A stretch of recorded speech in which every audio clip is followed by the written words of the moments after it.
Olha, então, hoje a nossa convidada chama-se Andrea Costa. É assim, Andrea? É? É, Tá. Muito bem. A Andrea Costa é psicóloga. E o percurso dela iniciou-se no Instituto Superior Miguel Torga, em Coimbra, quando licenciou-se em Psicologia. Depois tornou-se mestre em Psicologia da Saúde pelo Instituto Universitário de Ciências Psicológicas, Sociais e da Vida. Correto? correto. Contata com muitos públicos desde a infância à terceira idade.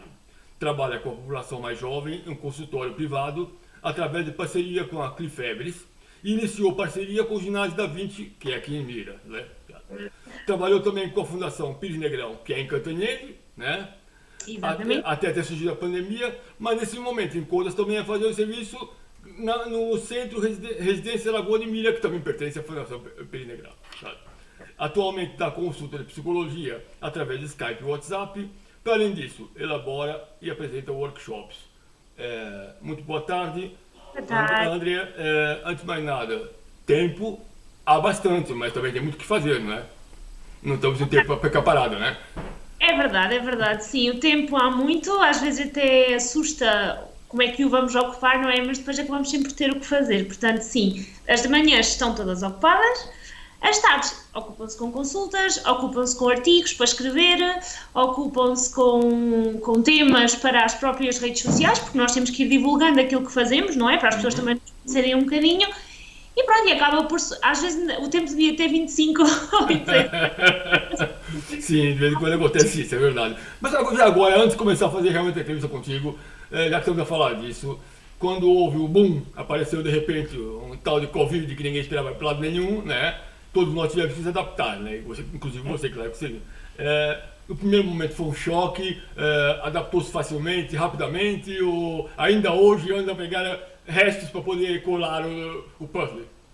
É assim, foi estranho, porque eu estava habituada a trabalhar o dobro, não é? Porque eu tinha muito mais horas, mas a nível pessoal foi estranho, não foi por mim, foi pelas pessoas que estão comigo, pelos meus pais, pelo meu namorado, pela minha sogra. Foi todo aquele medo de, são pessoas mais de idade, se eu vou entrar em contacto, não é? O que é que vai acontecer? Eu posso ter e não saber. Uhum. Isto é uma incógnita, ou podemos ter sintomas ou podemos não ter, podemos ser assintomáticos, portanto, tive sempre mais receio por eles do que propriamente por mim, que sou mais nova, e porque estou ali e percebi mais ou menos o que é que nós temos que fazer e ando com as. Tanto quando eu vou trabalhar de manhã, ando sempre com as proteções, ir ao supermercado e assim, muito raramente, só quando é mesmo necessário, mas custou um bocadinho, porque nós estávamos habituados a sair. Eu estava em casa há pouco tempo, era uma coisa assim, mesmo muito pouco tempo, até ao fim de semana era pouco tempo.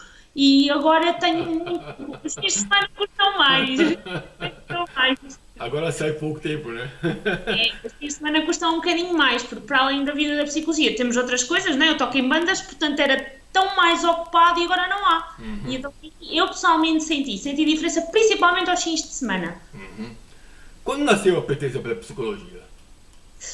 Olha, isto nasceu, eu queria ser muita coisa. Eu queria ser veterinária, eu queria ser professora, mas isto começou quando tinha para os meus 15 anos, 16 anos, quando eu precisei ir à psicóloga. E eu disse, bem, isto aqui alguma coisa não está certo. E eu fui à psicóloga e ela meteu-me ali numa situação que foi uma situação que me abriu os olhos, que eu fiquei mesmo, uou, isto é qualquer coisa que eu quero mesmo explorar. Foi uma situação muito simples, então-me em frente a um espelho, eu tinha um bocadinho de baixa autoestima, não andava bem, e ela então em frente a um espelho e aquilo para mim foi uma coisa super diferente, e eu, ok, eu gosto mesmo disto. Depois eu sempre gostei muito de falar com as pessoas, de ouvir as pessoas, sou um bocadinho cusca nestas coisas, um bocadinho curiosa, e sempre tive esta vontade. Portanto, isto depois foi sendo gradual, foi-me interessante, tive psicologia no secundário, fui percebendo como é que era a disciplina. A professora começou a ficar para trás porque não tinha muita paciência na escola, e então comecei a perceber, pronto, não é bem professora, não é tanto veterinária, se calhar a psicologia é mais aqui aquilo que eu quero, e efetivamente é aquilo que eu gosto mesmo de fazer. Ótimo, excelente. É bom, é muito bom ouvir falar com uma pessoa que gosta, faz aquilo que gosta, né? Diga uma coisa. Estamos aqui vamos falar aqui um bocadinho de Febres, Mira, Lagoa, as terras pequenas são um bom mercado para sua área? É assim, tudo o que implica um custo é complicado. ainda mais uma área que não tem uma resolução imediata, ou seja, não é como ir ao médico pedir uma prescrição para alguma coisa ou dizer que me dói alguma coisa e dão-me um comprimido, não é igual. Portanto, é difícil, principalmente na faixa etária mais idosa e na faixa etária dos adultos. As crianças, sim, eu trabalho muito com crianças. Com idosos, consigo sim, mas em regime de lar e em regime de centro de dia, porque nós não vemos com frequência um idoso a vir a uma consulta, muito menos em sítios, em meios rurais, em meios mais pequenos. Pronto, consigo sim também fazer estimulação cognitiva, vou à casa de idosos, estimular a memória, atividades da vida diária, pessoas que já estão com Alzheimer e que precisam até mesmo já estão a perder algumas capacidades, não precisam ter Alzheimer. E aí que nós conseguimos trabalhar, mas nota-se, sim, uma diferença enorme entre a faixa etária das crianças e a faixa etária dos mais adultos, sendo que os idosos é mais difícil ainda trazê-los a um consultório, isso é. Mas aos bocadinhos a gente chega lá. Era justamente isso que a minha próxima pergunta era mais ou menos baseada nisso. Você adiantou um bocadinho a resposta. A pergunta era até que ponto a pandemia afetou a vida, né, das crianças, dos mais jovens e dos menos jovens, e quem é que dá mais trabalho para poder trazer para si, para você conseguir chegar a eles. O idoso dá mais trabalho de você conseguir penetrar na alma, vamos dizer assim. A dor da alma é pior que a dor de cabeça, a dor do braço, porque nós sentimos a dor da alma não, né? Como é que consegue chegar a uma pessoa que já tem uma carga enorme de vida, que não está propensa muitas vezes, a maior parte das vezes não está propensa para mudanças ou para conselhos, muito menos de raparigas jovens como você, né? Pronto. É difícil, não é? A experiência que eu tenho de centro de dia e lar, nós notamos que eles se sentem muito sozinhos. Não nego os contactos dos filhos, há os contactos dos filhos, mas falta aquela necessidade. Eu sempre os vi a dizerem-me assim, eu quero ir para casa. E é um bocadinho, nós temos que criar a confiança com eles, porque eu lembro-me quando estava a fazer o estágio, foi no ano passado, terminei este ano, eu estava num centro de dia de São Caetano. Eu fiz em vários sítios e um deles era o centro de dia.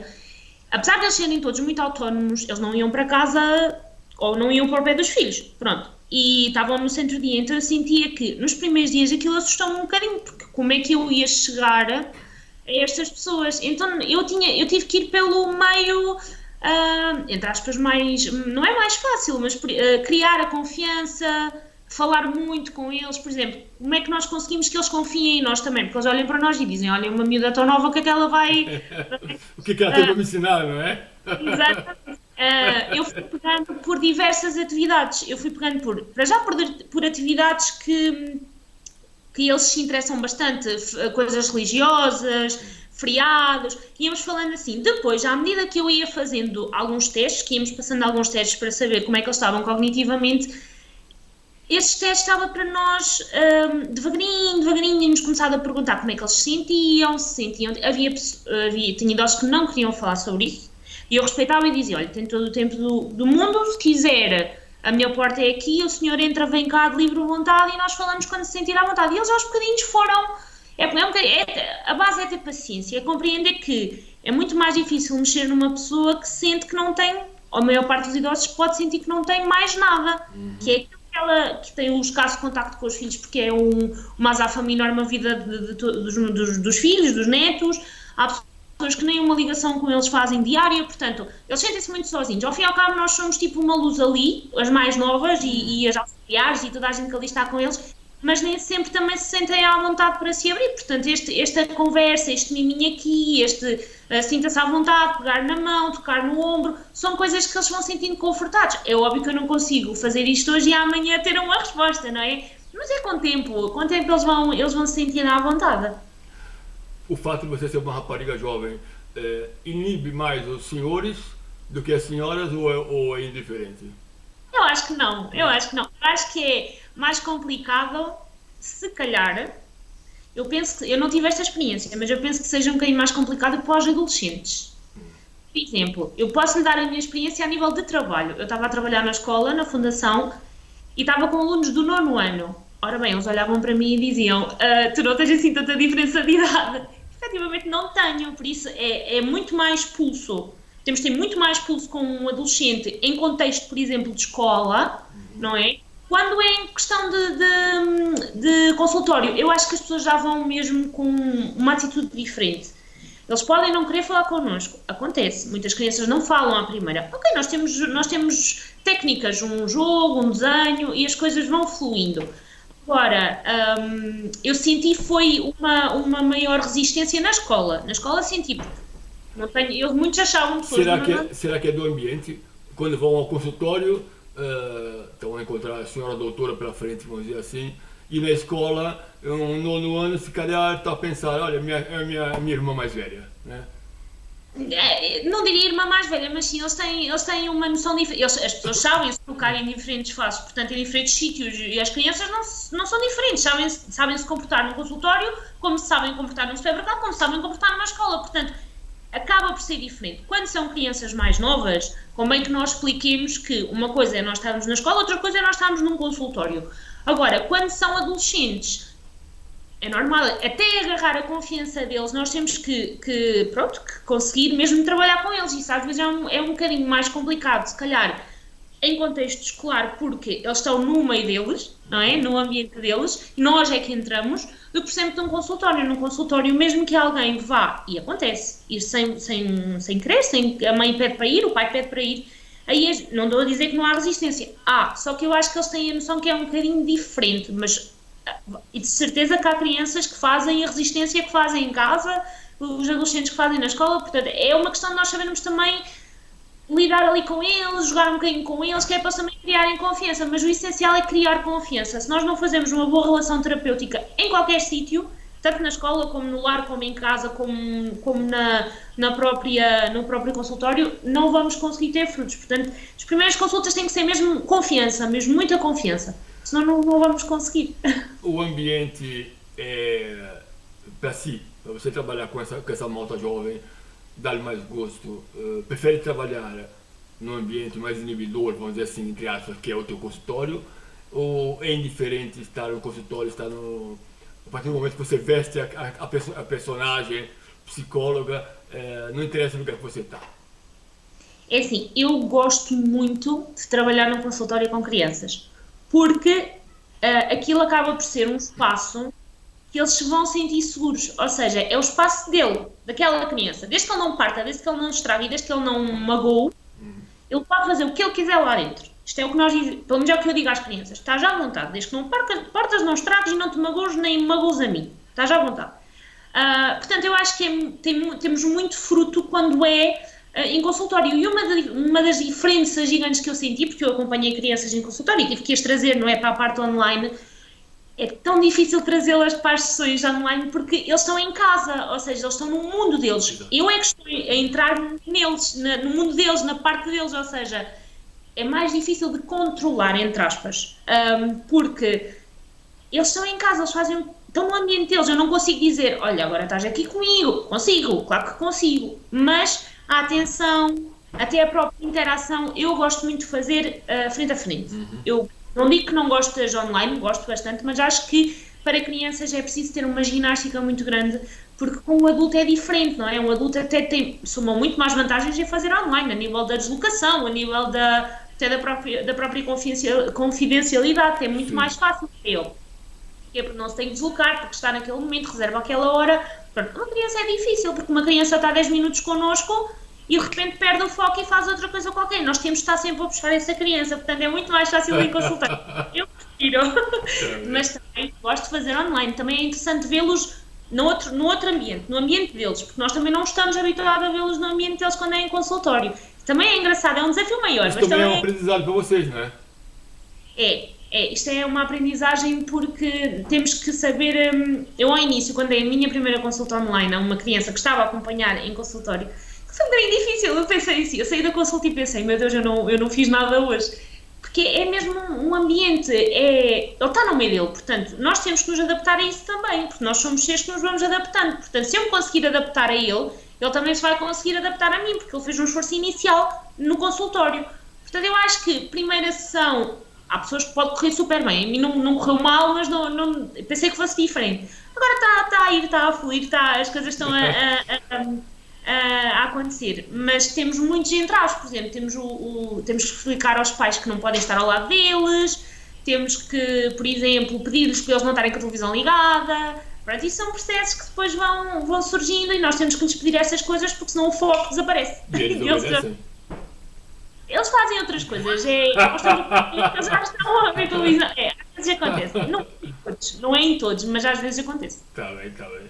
Olha lá, a Covid fez aumentar a procura de pessoas que têm contactado consigo ou é a mesma coisa?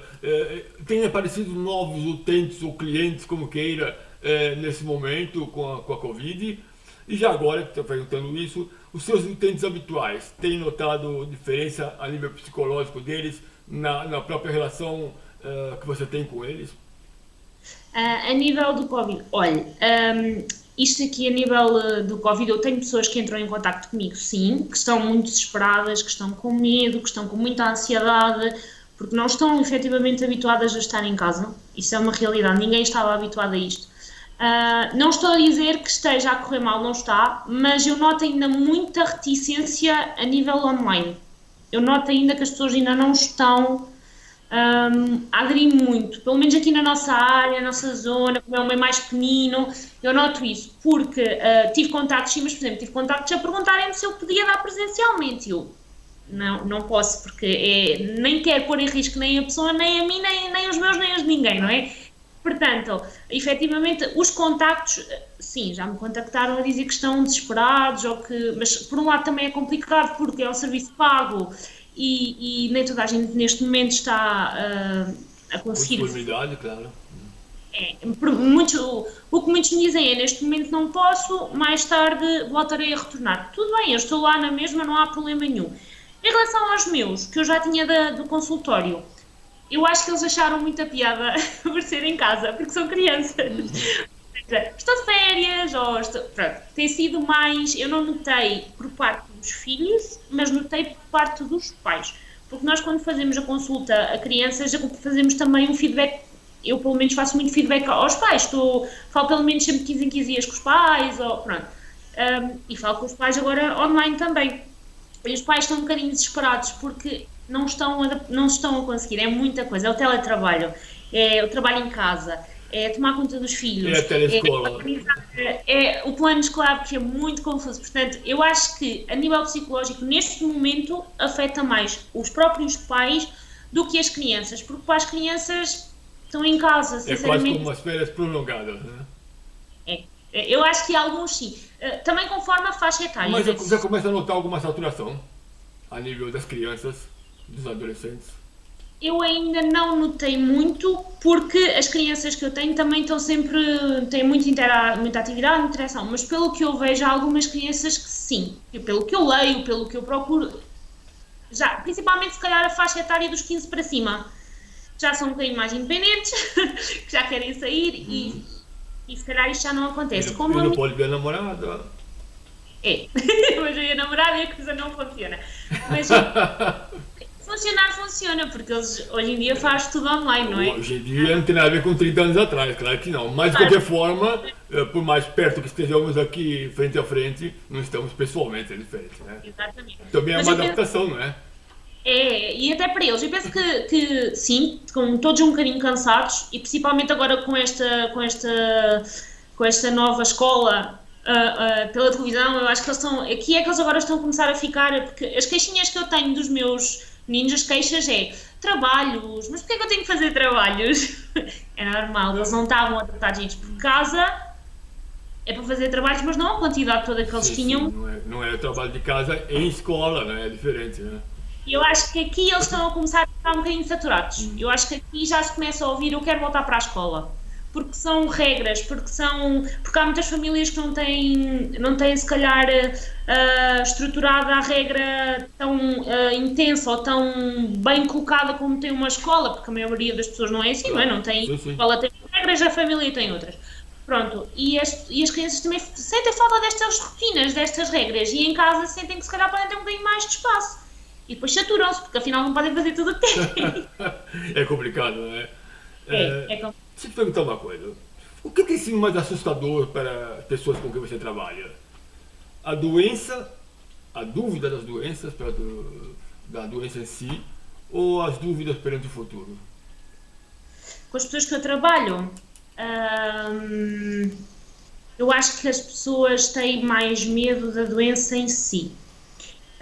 Não, porque, por exemplo, o futuro, eu acho que as pessoas, enquanto vão trabalhando, têm medo do futuro, mas estão a viver agora e o aqui e o presente. Eu acho que o medo é mesmo a doença, porque eu penso que, não interpretando mal aquilo que eu vou dizer, eu penso que conscientemente, imagina, eu acho que elas pensam que se eu infectar alguém, ou se eu, colega, vou infectar, por exemplo, um pai, um filho, ou até um idoso, neste caso, por exemplo, na Lagoa, imagina, que eu entrava, infectava um idoso, ou que alguma das minhas colegas, eu acho que o peso na consciência e o medo é grande. Eu acho que as pessoas têm mais medo do aqui e do agora, que é, e se eu vou infectar? Por isso é que tantas pessoas estão a fazer teletrabalho, que é mesmo para se precaverem a eles e as outras pessoas que estão com eles, não é? E eu penso que o maior medo será esse, será o aqui e agora. Eu acho que o futuro ainda não está assim. Não é o mais perigoso para eles. Eu penso que não. Eu penso que nós também estamos a ter muita sorte a nível do país, dos ministros, estão-nos a ajudar um bocadinho. Eu penso que sim, eu penso que nós não estamos assim com aquele medo que se calhar noutros países está a existir. Eu acho que nós aqui temos até isto um bocadinho mais, eu não sei como é que isto vai dar, não é? Não faço ideia, mas acho que as pessoas até se estão a cuidar para conseguir sair e ter uma vida melhor. Mas eu penso que o maior medo será mesmo agora. Agora não é hoje, agora enquanto esta pandemia existe, ou seja, enquanto este estado de emergência existir, as pessoas estão mais preocupadas com a doença do que propriamente se daqui a 2 meses ou 3 meses eu vou poder ir ali ou vou poder ir lá. Eu acho isso. Eu sei que você é psicóloga, não é cartomante, mas vamos fazer um exercício de futurologia aqui. Imagina que o senhor Antônio Costa, daqui a meia dúzia de dias, fala: olha, vocês vão ter que tomar cuidado, vão poder sair à rua com mais frequência, mas nada de abusar, etc, etc, etc. Depois desses 2 meses e tal, 3 meses, quanto tempo levar, esse dia tem que chegar, né? Claro.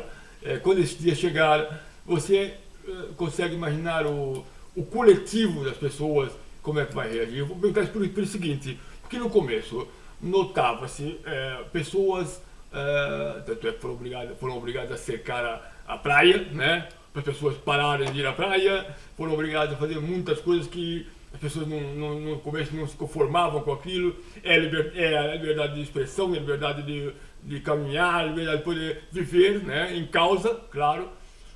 Mas foi muito complicado no começo. Não teme que esse momento, quando for fazer o caminho inverso, nós saímos da liberdade para a situação de emergência. Um dia tem que sair da emergência para voltar para a liberdade. Não teme que nesse momento as pessoas não vão saber aproveitar essa oportunidade de ouro que tivemos nesse momento? Eu penso que as pessoas vão ter um bocadinho de receio, principalmente no beijo, no abraço, no aperto de mão. Eu acho que vamos ter todos ali naquele. Vamos lá ter um bocadinho de calma. Porque eu nunca imaginei que a praia ficasse deserta. A praia de Mira ficar deserta é muito confuso. E ver a praia de Mira deserta, aquilo foi mesmo. É assim, ao início, sim.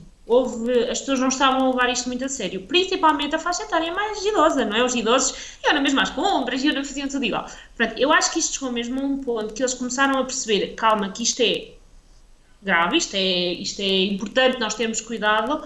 Eu penso que quando tentarmos voltar à normalidade, as pessoas estão com tanto cuidado que não vão conseguir às primeiras, o abraço, chegar, porque nós depois acabamos por nos habituar, não é? Habituar a ter cuidado a mexer nas coisas, habituar a estar sempre a desinfetar as mãos, o abraço, o beijinho, não te chegues muito, portanto eu penso que para algumas pessoas, não digo para a maioria, vai se calhar haver esta reticência inicial, eu penso que sim, mas depois acaba por, mas como isto, pelo que eu percebi, também vai ser passinho a passinho, não é? Não vai ser tudo a ir para a rua assim tão facilmente, eu penso que também vai ser. Esperamos que não, né? Que não aconteça tal coisa, porque senão aí era muito complicado, né? Mas você como cidadã, né? Como mulher, como cidadã, não como técnica ou como psicóloga, como profissional, quando vai a um supermercado e encontra um amigo que já não vê, sei lá, dias e dias, está acostumado a dar 2 beijinhos, aperto de mão, como é que vai a família, isso aqui, e tem que falar 1,5 m de distância, não faz confusão. Faz e eu caio sempre na mesma coisa, que é um passo à frente e dois atrás. Eu lembro-me. Sim, mas é complicado. E principalmente com a família, porque ah, eu não estou com os meus pais, mas se eu por um mero acaso tiver que ir lá deixar alguma coisa à casa, tem que ser tudo muito bem pensado, onde é que eu vou deixar, onde é que eu vou colocar, como é que eu vou deixar. Os meus pais é à distância, ou lá, por exemplo, se o Eles meu pai compreendem isso? eles compreendem. Sim, porque o meu pai e a minha mãe também têm uma profissão com contacto ao público e permite-lhes isso. Eles têm mesmo que compreender que se não for assim, não vai funcionar. Por exemplo, acho que com os idosos será mais complicado. Eu penso que os idosos, o contacto, dar a mão, dar o beijinho, tocar, eu noto isso. Por exemplo, ali na Lagoa, eles mexem-nos na bata, por exemplo, acompanham-nos a bata, assim. Pronto, acontece que nós dizemos, não podemos ter contacto, mas ao fim e ao cabo eles também não... Eles querem o contacto, portanto, aí eu acho que se tem que, como a minha experiência, eu acho que é difícil nós não darmos o beijinho, não darmos o abraço, não darmos o aperto de mão, mas também é um conforto para nós ver que aquela pessoa também está bem, portanto eu acho que joga aqui um bocadinho connosco, que é, se ela está bem também não vou aproximar para ficar mal, pronto, mas custa eu, por exemplo, falar com a minha mãe do outro lado, é normal, sim, mas eu penso que as pessoas já começam a pensar mais nisto. Há uns tempos atrás ainda não, mas eu acho que vamos ver como é que vai ser o 25 de Abril. Pois vamos lá ver como é que vai ser, é verdade. Não, mas você quer falar isso de pai, mãe, agora vem de uma cena, uma pessoa amiga, há uns tempos atrás, disse-me que para ela, como avó, é extremamente complicado, é muito mais fácil ver as filhas de longe do que os netos, né? Também senti isso, que o fato de os avós terem dificuldade maior de não tocar nos netos é mais natural do que não tocar nos filhos, por exemplo, são pais, né? É assim, eu acho que vai custar igual.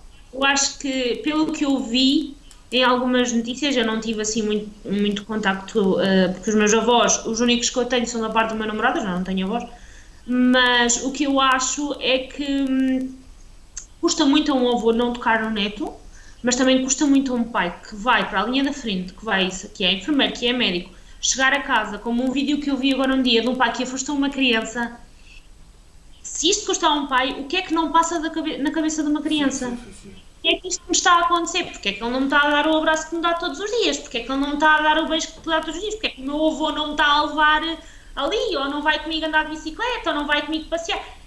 Isto tem que ser muito bem explicado, tanto aos mais idosos, mas principalmente às crianças. Se nós não explicarmos as coisas às crianças, elas vão achar que se calhar... Deixou de gostar delas, né? Por isso, eu acho que é um bocadinho gostoso para os dois. Eu penso que para os avós é horrível, não é? Não estar com os netos, se estiverem adaptados, se estiverem habituados a isso, mas eu penso que para um pai e para uma mãe, por exemplo, até em situações de o pai ou a mãe estar infectado dentro de casa e aquela ginástica toda que se tem que fazer com o resto da família, porque um está fechado num espaço e os outros têm acesso ao espaço da casa. E é muito complicado explicar a criança porque é que o pai não pode sair, porque é que a mãe não pode sair, porque é que estão os dois na mesma casa. Eu penso que é difícil para as duas partes. Eu penso que sim, tanto para os avós como para os pais. As crianças, eu continuo a achar que se tem que explicar tudo muito bem. Porque as crianças muitas vezes não percebem e vão pela lógica. Se não estás comigo é porque não queres estar comigo. Natural que seja assim, né? Não gostas de mim. Explicar é muito complicado, né? Tem que ser muito franco, tem que ser muito sincero. As crianças têm que ser explicado tudo direitinho, porque elas se não ouvem de nós, ouvem da televisão. E se calhar é pior compreender da televisão do que dos pais, ou dos avós, ou dos tios. Não é fácil.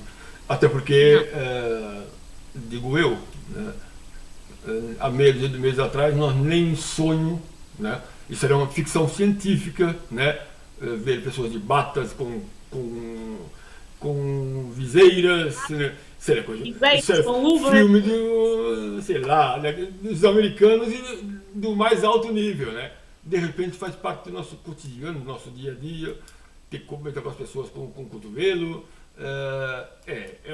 Foi uma mudança tão brusca, né, que é por isso que eu procuro falar estou falando consigo, para poder dar a vossa versão a quem nos vê, que a angústia, lógico, é para toda a gente, né, eu gostava de saber se por acaso a Andrea tem, ainda hoje, depois desses 2 meses e tal, ainda tem essa dificuldade de se adaptar, ou já conseguiu juntar, como eu falei no começo, as peças do puzzle e já consegue conviver com isso de uma forma mais à vontade. Eu já consigo conviver mais ou menos porque também o meu trabalho assim pede, não é? Porque eu tenho que ir todos os dias de bata e de luvas e de máscara, e então acabo por conseguir conviver. Mas no início, eu costumava brincar, porque quando isto sucedeu, nós já tínhamos a situação de não mexer, não tocar, andar com álcool gel. Pronto. E então os meninos da escola, nós tínhamos um bocado de receio. Eu ia, ai, vou-te abraçar, mas afinal já não posso, não é? E então até que tive uma menina eu acho que ela tem 7, 8 anos, que me disse assim: não me vais abraçar, vais-me dar um toque com o cotovelo. E eu, epá, pois é. Então ao início aquilo foi um bocadinho complicado. Agora, eu penso até que os próprias pessoas já estão mais conscientes e já andam mais com a máscara. Acho que às vezes até andam mais com luvas e com máscara, mas pronto. Andam com a máscara, eu acho essencial andar com a máscara sim, com as luvas. Deve-se andar, mas pronto. Também não temos que ter cuidado com o que é que contaminamos e com como nos contaminamos, a tirar e essas coisas todas.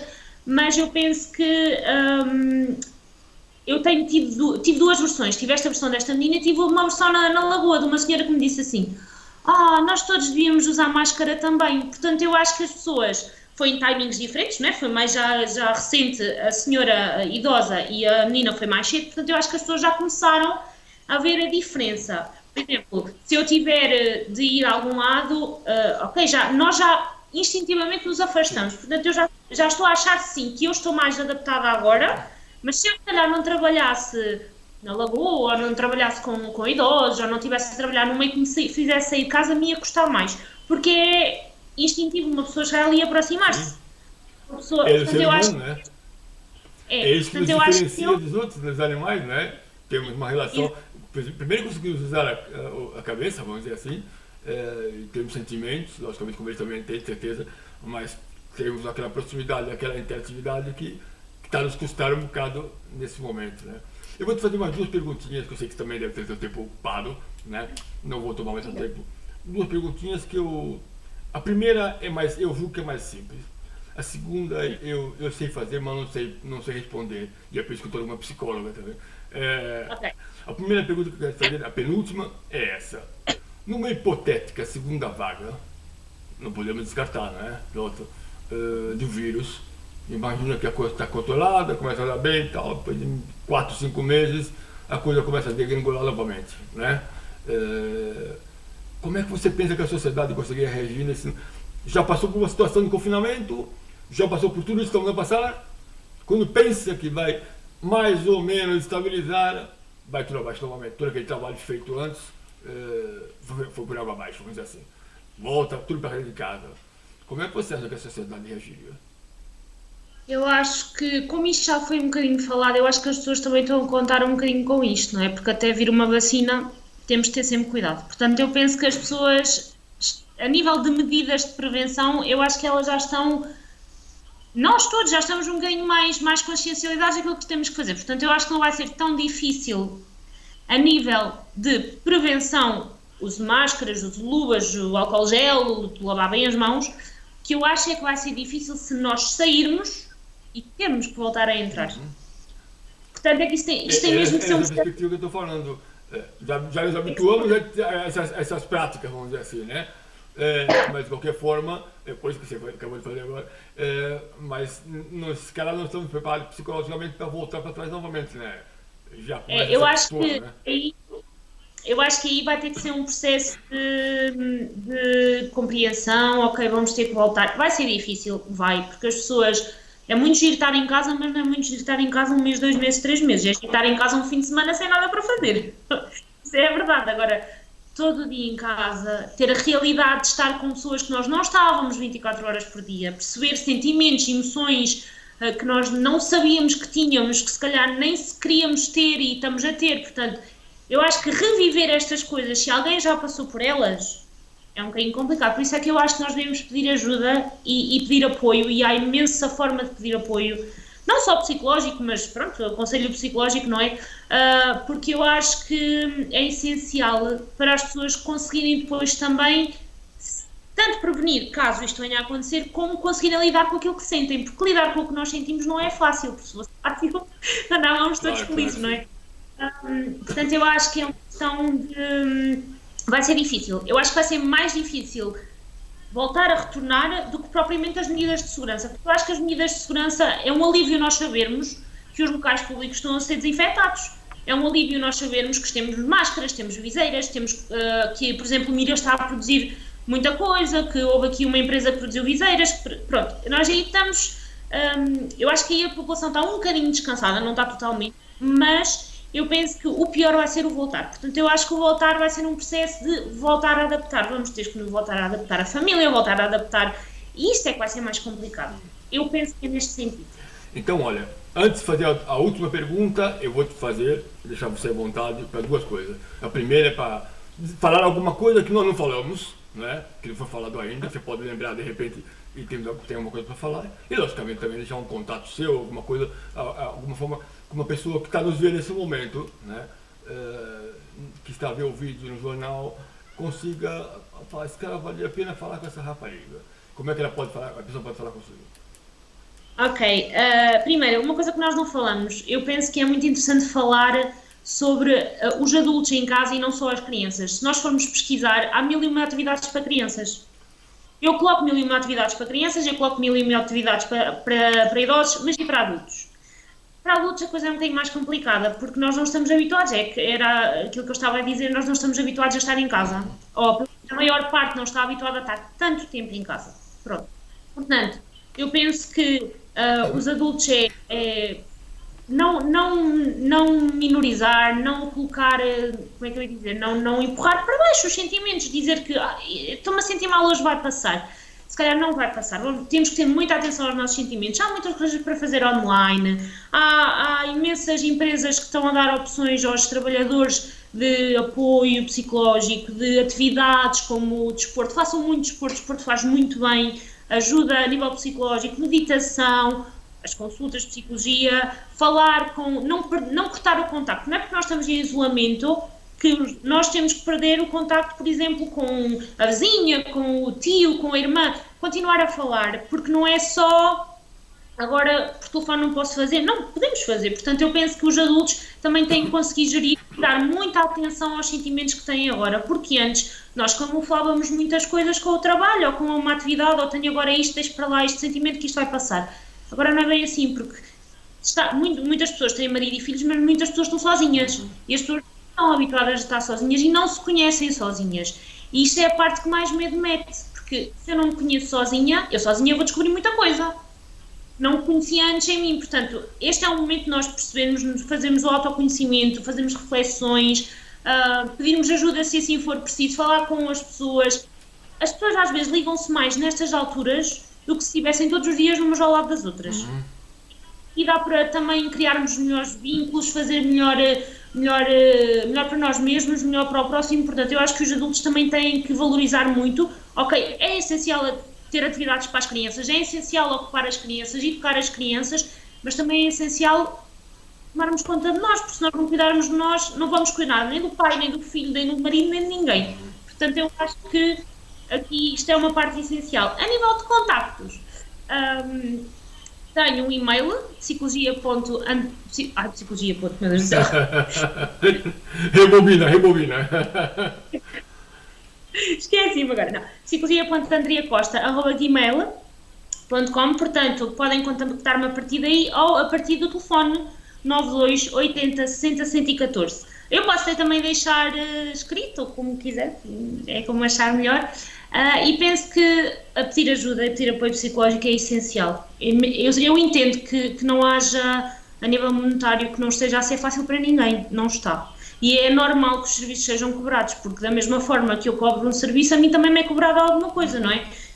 Normal, se eu for ao supermercado tenho que pagar, se eu for ao médico tenho que pagar, portanto eu penso que a lógica disto é assim. Agora, há muita forma também de conseguir pedir gratuito, há muita forma de nós termos, mas nós precisamos disto. Se nós não falarmos e não nos consciencializarmos e não nos libertarmos às vezes da confusão que é estar num espaço sozinho ou estar num espaço com alguém e não nos sentirmos à vontade, Eu penso que é muito. Eu penso que se nós adiarmos isto tudo, vai ser mais trabalhoso tentar ajudar futuramente do que se nós conseguirmos intervir agora. Quanto mais cedo, melhor, né? Eu acho que sim, eu acho que isto é uma questão de prevenção. Eu acho que nem é tanto. Eu acho que nós devíamos trabalhar para a prevenção agora da saúde mental do que propriamente para tentar tratar. Porque se nós prevenirmos agora, os danos mentais futuramente, as emoções, as depressões, as ansiedades, vão ser muito mais bem trabalhadas pelas pessoas do que se nós incidirmos quando a pessoa já está em crise. Certíssimo. É muito mais complicado. Com certeza que sim, né? É como qualquer doença, né? A pessoa que pega, vai ao médico, está com sintoma, é melhor atacar logo do que daqui a 2 meses, né? Quando chegar a altura já é tarde demais, né? Eu quero fazer uma última pergunta, como eu disse, sei fazer, mas não sei responder, depois na frente de psicólogo, né? Dá trabalho ser feliz?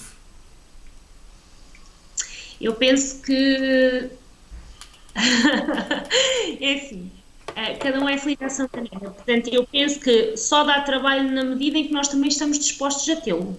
Portanto, eu posso ser feliz com o simples facto de ir à varanda a apanhar sol, ou posso ser feliz com imenso trabalho, imensa labuta, ou posso ser feliz se fizer o meu marido feliz, os meus filhos felizes, a minha mãe feliz, o meu pai feliz. Portanto, eu acho que a felicidade não é difícil, tem que se trabalhar sim, mas eu penso que está ao alcance de toda a gente. Portanto, toda a gente consegue ser feliz de uma maneira ou de outra. Se é mais difícil para algumas pessoas, existem meios que conseguimos pelo menos estabilizar para conseguirmos ser felizes. Há pessoas que já podem ter sido imensamente felizes e agora não conseguirem ser. E há sempre uma luz ao fundo do túnel. Temos é que conseguir resolver os obstáculos que estão antes da felicidade vir. Portanto, eu penso que é possível nós todos sermos felizes. Nem que seja uma vez, mas é.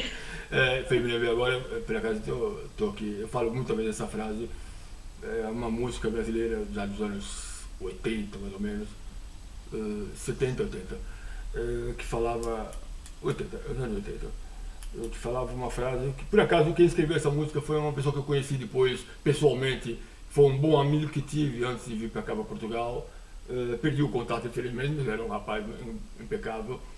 E ele que fez a letra da música e foi interpretada por um cantor que fez muito sucesso. E a música basicamente falava isso: felicidade não existe, o que existe são momentos felizes, né? Você é partidária disso, realmente, os pequenos momentos, os pequenos frames que vão juntando, fazendo a felicidade? Sim, porque não. Eu acho que toda a gente é feliz, mas eu acho que ninguém é feliz todos os dias. Segunda a sexta, ninguém é feliz todos os dias. Há sempre qualquer coisa que nos chateia, há sempre qualquer coisa que nos irrita, há sempre qualquer coisa. Nós podemos acordar super mal dispostos, podemos acordar super irritados com o mundo. Isto já me está ali a mexer um bocadinho na felicidade. Não significa que eu deixei de ser feliz. Significa que a linha não é contínua. A vida não é uma linha contínua. A vida é como se fosse o bater do coração, anda assim, não é? Portanto, eu acho que a felicidade também às vezes anda assim.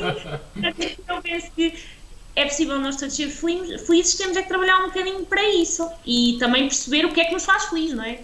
Porque se eu achar que me faz feliz aquele emprego no sítio X, se calhar tenho que trabalhar mais para lá chegar. Se eu achar que me faz feliz ir à varanda, apanhar ar e beber um copo de sumo sentada na esplanada, se calhar sou muito mais feliz. Se calhar é mais fácil, não é? Pronto, neste momento, convém que seja nas varandas de casa. Pois, convém que seja lá. Há de chegar um dia que vai ser em outras varandas.